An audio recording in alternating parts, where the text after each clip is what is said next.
Assalamualaikum warahmatullahi wabarakatuh. Apa ancaman-ancaman yang terhadap sekarang ini? Radikalisme, tantangan besar kita. Intoleransi, tantangan besar kita ke depan. Semua ideologi transnasional yang datang dari luar ke negara kita ini, semua ingin menumbangkan Nahdlatul Ulama. Saya pastikan itu. Siapa yang bicara ini? Salah seorang doktor, calon profesor dari Tillman University, namanya Phil Caruso. Dia mengatakan bahwa mengapa Nahdlatul Ulama ini menjadi penting, yang kemudian bersama Muhammadiyah menjadi satu tandem dua pilar utama di negara kita ini. Itu menjadi penting karena satu sama lain saling berpegangan untuk keutuhan dari sebuah entitas negara yang selalu membuat iri banyak bangsa di dunia. Indonesia ini negara nggak masuk akal, the impossible state katanya. Ini kata Profesor Frans Magnus Hussein. Kenapa? 17.000 pulau, ratusan bahasa, ratusan suku, puluhan agama, kalau ditambah dengan aliran-aliran dan sekte-sektenya, ini mungkin 100 lebih, dengan berbagai kepercayaan yang berbeda. Benar. Kalau Indonesia ini ada di Arab, mungkin sudah pecah menjadi 20 atau 25 negara. Atau kalau Indonesia ini ada di Eropa, Bu. Eropa ini kan menurut kita ini bangsa yang lebih beradab dari kita, tapi mereka sebenarnya gagal move on ya dari masa lalu mereka. Cekoslovakia itu berabad-abad menjadi satu negara, tapi pada akhirnya tidak bisa bertahan. Cek dan Slovakia akhirnya terpisah karena persoalan politisasi identitas. Nah, Indonesia ini kalau ada di Arab sudah perintil-perintil. Coba perhatikan negara Bahrain, Oman, Kuwait, Qatar, ini kan negara kecil-kecil, padahal sukunya sama, Arab-Arab juga, bahasanya sama, bisa dikatakan satu agama. Coba bayangin. Tapi mereka ini gagal dari konflik-konflik kesukuan tribalism zaman dulu, hingga akhirnya mereka terpetak-petak menjadi negara perintil-perintil. Indonesia ini mohon maaf, kalau nggak ada Nahdlatul Ulama yang kemudian berkolaborasi dengan para ulama dari berbagai organisasi lain dan kemudian merumuskan satu tonggak penting untuk menjadi satu fusi, satu leburan bersama yang bernama Pancasila, selesai kita. Tapi apakah ulama zaman dulu, Mbah Hashim itu, terus termasuk ulama-ulama dari Muhammadiyah dan dari berbagai organisasi keislaman lainnya, apa nggak tahu soal ini? Paham. Kita hari ini yang sebenarnya nggak paham bahwa konsep satu negara dengan satu konsep kebersamaan yang berbeda-beda ini kan sebenarnya sudah ditulis oleh para ulama zaman dulu. Salah satu yang menulis ini adalah Ibnu Khaldun Al-Muqaddimah. Kita nggak tahu itu karena kita nggak mau belajar. Yang kita tahu kemudian hari ini adalah ideologi-ideologi baru yang menginginkan setiap perbedaan di Indonesia ini harus sama. Kalau saya mengharamkan maulidan, maka kalian harus mengharamkan semua. Kalau saya mengharamkan ziarah kubur, maka kalian harus ikut mengharamkan ziarah kubur semua. Yang sudah selesai dengan persoalan kebencian-kebencian antar perbedaan ajaran ini, hari ini hanya Muhammadiyah dan Nahdlatul Ulama. Meskipun Muhammadiyah dulu agak sangar-sangar dikit lah. Nah, sekarang setelah kita akuran, kita gandengan, ya pada akhirnya menyadari bahwa setiap perbedaan ini kan konsep-konsep li ta'aruf. Konsep-konsep li ta'arufu ini dicetak tebal dalam Al-Qur'an. Ya, saya menjadi NU karena lahir di Madura. Orang tua saya itu ya NU juga. Dari kecil saya sudah akrab dengan tahlilan, maka kemudian saya menjadi NU, berangkat dari keluarga Nahdien, berangkat dari keluarga pesantren, saya dipesantrenkan di pesantren NU, maka teruslah NU saya menjadi sekarang. Ini kan persoalan-persoalan kelahiran kita. Kalau saya lahir somewhere di suatu tempat di Jogja misalnya, ya mungkin saya jadi Muhammadiyah. Dan demikian juga kalau saya lahir di Manado, mungkin saya Kristen. Kalau saya lahir di Meksiko, saya akan menjadi Katolik. Ini banyak yang protes soal ini. Ini filsafat liberal katanya. NU kok masih diceritain liberal. Karena bagaimanapun kalau berbicara tentang penghargaan terhadap perbedaan-perbedaan, ini kan Nabi. Nabi nggak pernah gelisah dengan keimanan orang lain, nggak pernah. Nabi betul-betul bisa membedakan antara keimanan yang tanpa kompromi dengan berbagai amal-amal kemanusiaan yang tidak harus berkompromi. Nabi menyuapi pengemis buta, bukan orang Islam, yang justru memaki-maki Nabi di pasar di Madinah. Coba bayangin, sudah pengemis ini bukan orang Islam, memaki-maki Nabi, Nabi masih menyuapi orang ini dengan makanan setiap pagi dan kacang-kacangan yang digerus. Nabi. Hari ini apa? Ada tenda bantuan dari gereja di Cianjur, disobek-sobek tendanya. Bapak Ibu sekalian, saya sering diprotes karena saya sering memberikan sejarah-sejarah yang unboxing. Menurut saya yang protes ini ya karena nggak baca kitab-kitab tarikh sebenarnya. Dia kurang komplit baca. Dia mungkin tidak baca Tarikhul Khulafa, tidak baca Tarikh At-Tabari, kitab-kitab tarikhnya Ibnu Athir, Ibnu Katsir, Ibnu Mas'udi. Ini kan semua mungkin kurang komplit. Sehingga ketika saya menceritakan soal Mukhairik saja, banyak yang protes. Katanya saya memalsukan sejarah. Ini kan saya diprotes begini, saya menceritakan tentang Mukhairik, seorang pahlawan perang Uhud. Ini seorang Yahudi, bukan orang Islam. Saya diprotes dengan rujukan yang ditulis justru pada abad ke-15, yang dikatakan bahwa Mukhairik ini sudah masuk Islam sebelumnya. Ya harus dibantah, kitab-kitab tarikh sebelumnya mengatakan ini bukan orang Islam, kok ini orang Yahudi. Coba, salah satu syuhada, tanda kutip, ini saya juga diprotes ini gara-gara ngomong syuhada ini, karena orang Yahudi katanya bukan syahid, katanya dia mati biasa. Sudahlah, kita itu kan udah capek nyerobot wilayah-wilayah Allah gitu. Kan selama ini kita udah terlalu capek. Ketika orang berbeda dengan saya hakimi dia dengan kamu akan masuk neraka. Saya dulu mengalami itu. Ketika saya, ya ini mohon maaf, ketika orang sholat jari kakinya tidak nekuk ke lantai aja, percuma ini nyungsep tapi nggak bakal diterima sholatnya. Saya masih punya pikiran seperti itu, karena di pemahaman saya ketika saya mondok, jadi kalau sujud itu jari kaki itu harus nekuk ke lantai gitu, nggak boleh cuma keleweran gitu.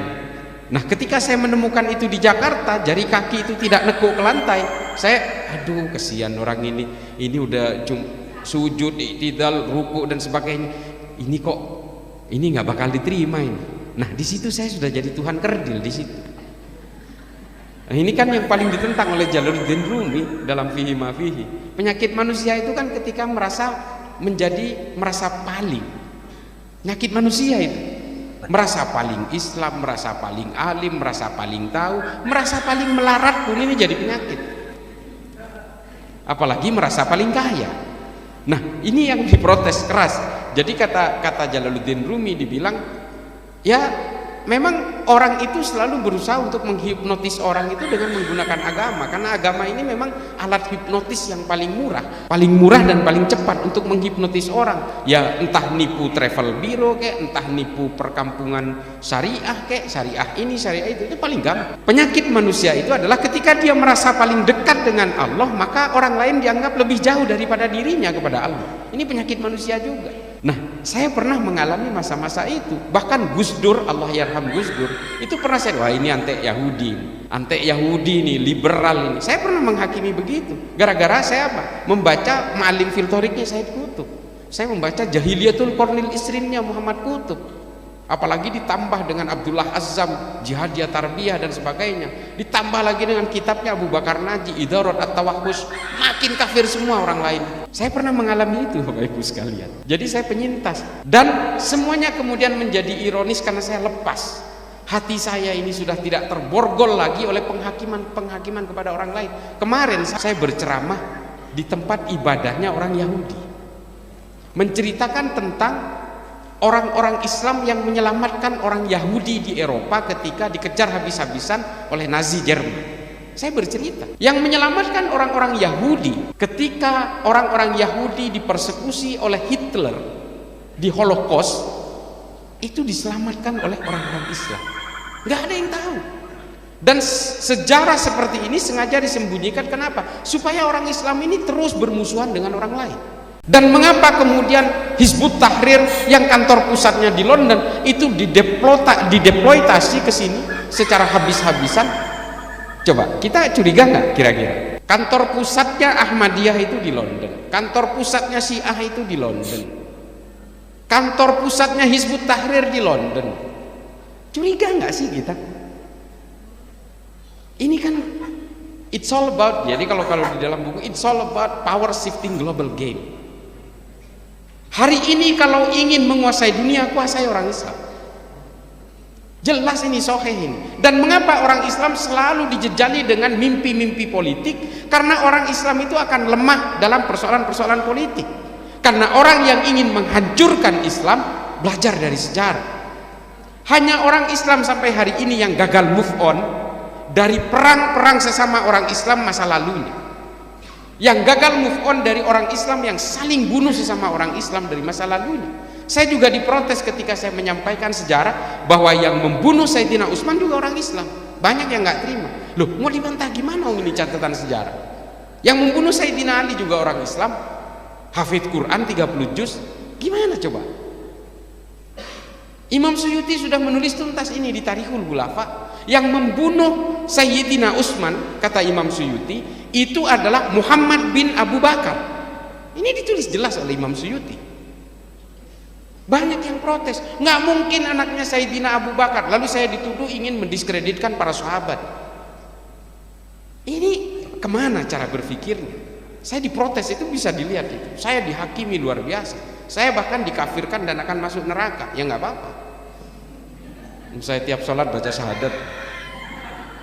Jadi apa yang saya ucapkan ini, saya kebetulan belajar tentang sejarah dan filsafat Islam itu memang bukan di Arab, Pak. Bapak Ibu sekalian, saya belajar sejarah dan filsafat Islam itu di Amerika. Itu dia masalahnya. Jadi saya ini dianggap anti Amerika yang akan merusak Islam katanya. Ya kalau saya mau merusak Islam, ya ngapain saya masih tinggal di dalam Islam? Supaya nggak ketahuan, katanya supaya bertakiyah. Lalu saya dikatakan ini metodologi Syiah. Sampai saya itu sumpah-sumpah kalau di tempat lain. Saya bilang wallahi war rasul wan nabi, saya ini Islam dan Nahdlatul Ulama. Saya katakan juga kepada Ki Abdul Mukti, saya nggak mau ngaku Muhammadiyah karena yang Muhammadiyah bapak saya. Ibu saya yang Nahdlatul. Tapi pada intinya adalah sejarah-sejarah ini memang ketika sejarah-sejarah pahit ini ketika kita berikan kepada umat memang kaget. Karena apa? Karena kita tidak pernah mau belajar dari sejarah bahwa yang memporak-porandakan umat Islam itu adalah persoalan-persoalan politik, ambisi-ambisi politik. Ini nggak bisa dibantah ini. Muhammad bin Abu Bakar kemudian bekerja sama dengan Ahmar untuk membunuh Sayyidina Utsman karena kecewa dia tidak jadi dilantik menjadi gubernur Mesir. Ini jelas kok, banyak kitab sejarah yang menulis ini. Mau dibantah apa lagi?